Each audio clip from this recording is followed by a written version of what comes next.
This is the case study of working dog Pico. He is a 14-week-old Malinois.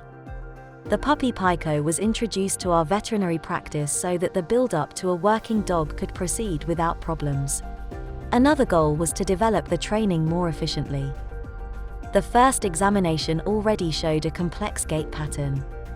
Pico cannot walk straight, the right hindquarters always go into a right outward position. In addition, the right hind limb bends. In movement, there is a clear, strong swaying to both sides. Additionally relevant is a tucked-up croup, a tendency to limp front left, as well as the gait of the left shoulder limb in general, which is broad-legged to circular. Basically, the gait is irregular and abrupt, the hindquarters are heavy and not symmetrical. This gait pattern is special, but unfortunately not rare in the puppies that come to the practice.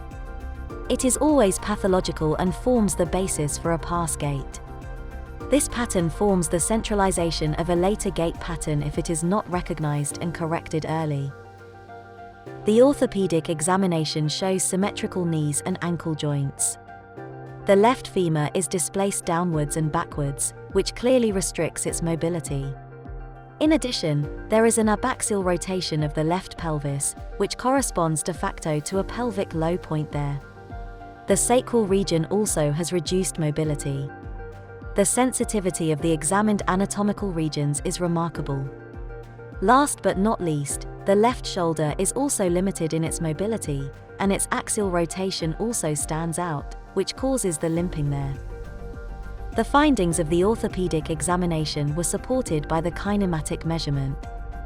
The kinematic measurement shows a difference in stride length between the left and right pelvic limb of 10 centimeters, which is striking. Furthermore, the stance phase and the range of motion show only slight differences, while the PVF in the hindquarters shows no difference at all. The left shoulder has a reduced acceleration, which indicates a pull move to compensate for the instability of the hindquarters. In general, altered values are present but not dramatic. There is no evidence of structural pathology or hip dysplasia. Therefore, an X-ray study was not performed. Orthopedically, the malposition in the pelvis now had to be corrected manually. After the manual treatment, Pico was again kinematically measured and controlled. After the treatment, a summarization of the pelvis kinematically took place. However, this was not completed because the malposition in the pelvis on the left side had already led to compensation of the movement in the left shoulder. Overall, there are clear improvements, so that the further build-up could be planned. The visual gait pattern after the orthopedic manual treatment is a clear improvement. Pico shows good movement in the trail, the instability of the hindquarters has practically normalized. The swaying as well as the buckling of the hindquarters is no longer visible, and the lameness of the left shoulder disappeared. The whole movement now appears round, harmonious and fluid. Now the targeted development of the movement and the musculature can begin.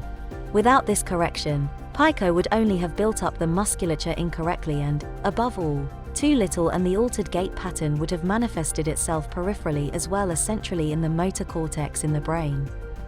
This would have been detrimental to Pico's use as a working dog. For more information on kinematic gait analysis and the correct buildup of puppies, take a look at our book, Lupo Move Puppy,